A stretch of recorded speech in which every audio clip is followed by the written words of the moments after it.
Hey guys, it's Gabe here from Flying the Line. Today, we are going to be tying a Crystal Flash woolly booger. Woolly bugger. So basically what it is it's basically a replication of the woolly bugger, except with Crystal Flash and it's white pretty much. And so, what we're going to start out with is, we're going to start out right here with our white Vivus thread. And so we're going to start out right here. We're going to kind of build up. What we're going to want to do is we're going to want to be able to get over this lead wire, because we're going to try and capture it as much as we can. Because I've already wrapped my lead wire on my size 10 a nymph hook. So I'm just going to wrap over this a couple times, because we're going to want to secure this as best as we can. And there we go. That's about good. So we're going to wrap just past our lead on the back, and we're going to grab some of our white Marabou blood quills. And so what we're going to do is we're going to measure out our tail with one of our quills. And I'd say that's about good. Maybe that.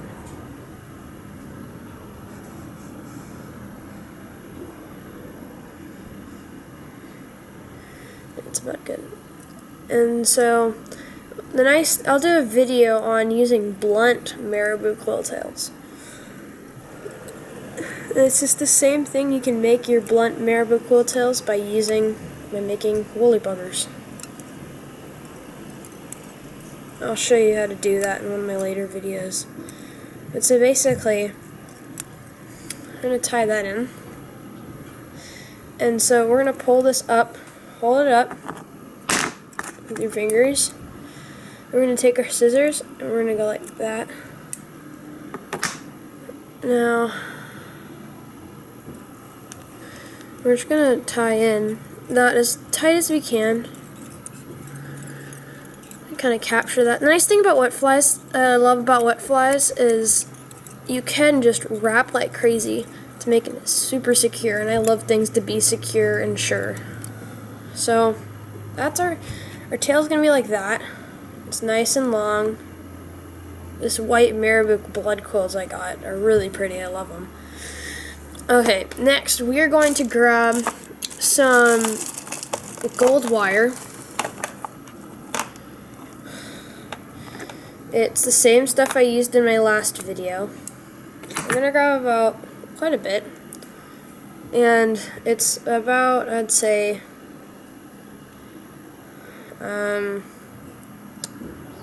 it honestly depends. It's experimentation, but more is better with these flies.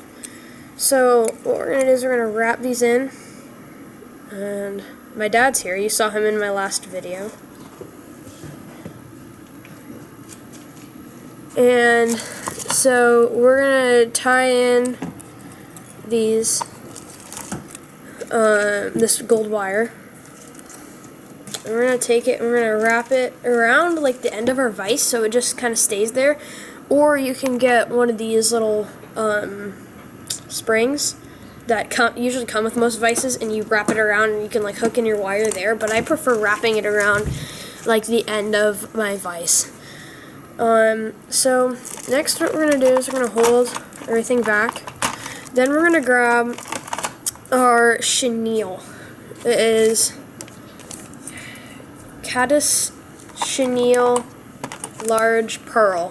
It's a pearl color. It comes like a little ball in a little bag like this. So we're going to take our little chenille and we're going to line it up right at the end of our lead wire, and we're going to tie it in. And there's no real trick to capturing it. It's just like capturing like peacock curl or something like that. So I'm going to capture it in. And that is a And this stuff is, I love the way this looks on like Crystal Flash Woolly Bugger. And so you can kind of see it's hanging. You can just like pull it back or just leave it hanging, or use your spring if you have one that goes around your fly. Next, we're gonna grab our saddle hackle off our Grizzly Hackle. So it looks like this.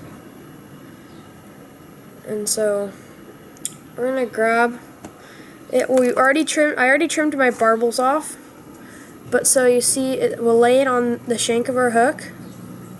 We're gonna capture it nice and neatly, and then you're just gonna capture it like that. Okay. Now that we've captured our Grizzly Hackle and everything else, we're going to take our line, and we're going to wrap it to the front of our hook. Next, we're going to take our hackle pliers, or you can use your fingers. I prefer using hackle pliers for the chenille, because what I'm going to do is it's going to be useful. So you're going to clip it in, and you're going to spin it so it becomes like a tube shape, like this. Because it's in like a long row, and if you do this, it'll help fray it out a little bit more. So we're going to start wrapping it in, and you'll see it starts to get that nice, shiny, fuzzy body. And you're going to keep wrapping it in over, so you see the end right here, there's a string attached to both sides of the chenille. And so you'll see there's like an end right here, and you're going to go over that each time. So it lays back and goes like, and it gives it that like nice, like smooth look. And you're gonna do a couple wraps. Then you're gonna secure it in.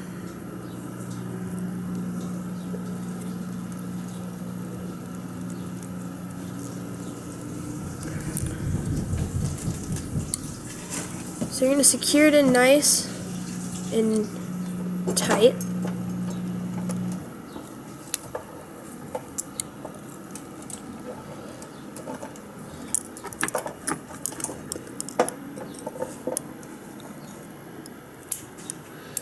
So you're gonna tie that in like that.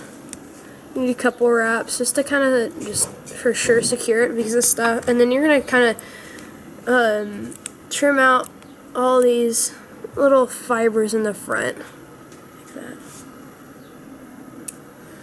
Next, we're gonna take our hackle pliers, or you can use your fingers. It's up to you. And we are going to tie in our Grizzly Hackle. So you clip the Grizzly Hackle in on your hackle pliers or your fingers, and you're gonna do just like the olive saddle hackle on my last woolly bugger.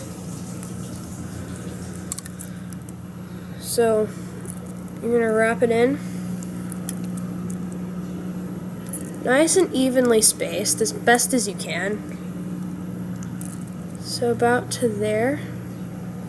Then you're gonna take your thread and you're gonna capture in those fibers, this extra little thing you attached with the extra hackle you attached in on your hackle pliers. So you'll secure that nice and tight, and you'll go in with your scissors, clip that off. And you'll see there's a little bit hanging, and you can wrap over that, or you can just leave it as is. And so you'll see there's some like little bits hanging off here. I'm just gonna kind of trim those. There you go. Next, we're gonna take our gold wire, and I prefer using my fingers on the gold wire. You can use hackle pliers, but the hackle pliers will slip. So you're gonna go in between your hackle, but you're gonna move like this. You're gonna go in between your hackle fibers. This, and this helps secure it, and you're going to try not to capture any of the fibers. So you're going to go back and forth like this. See how I'm moving back and forth the wire? And this wire helps secure it, and it kind of gives it a little bit of shine and a little bit of weight, but not much. So then you're going to put it right here, and you're going to do like 2 wraps in the front, and you'll wrap over your wire, and that helps secure it in nice and tight. Now, we're gonna just do one more wrap in, a couple more wraps in. Next, we're gonna grab our wire clippers, or you can just like twist it, but this is harder to twist. So there's a little bit hanging off, but I'm just gonna push that up and wrap it in. So there's some fibers hanging off here. I'm just gonna trim those.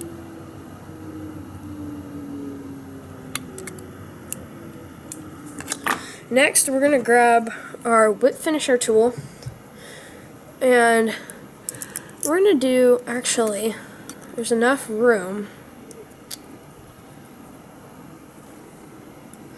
This tail I did is really fluffy. There we go. I'm gonna do like 2 half hitches. Then we're gonna wrap up like that.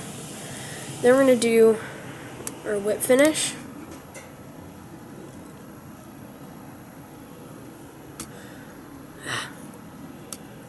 Accidentally came off. And I'll just go right into another one. And you're gonna do as best as you can not to capture any of the hackle fibers.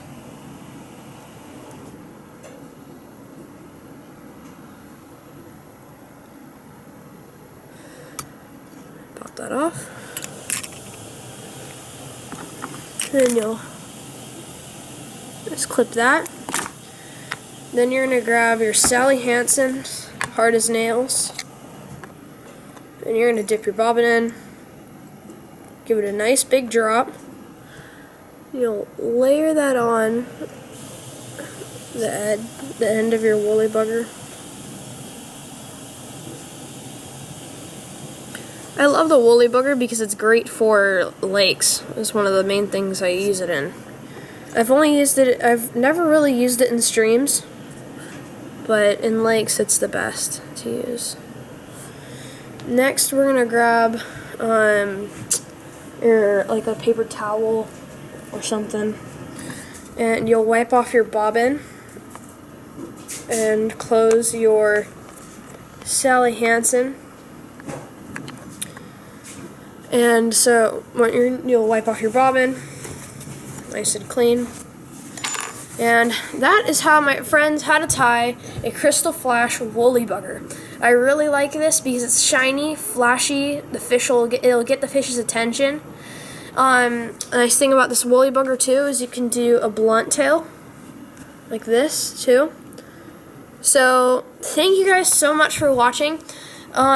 Please like and subscribe to my channel. Also check out my blog, flyingthelineblog.wordpress.com. Thank you guys so much for watching today, and please have a great day.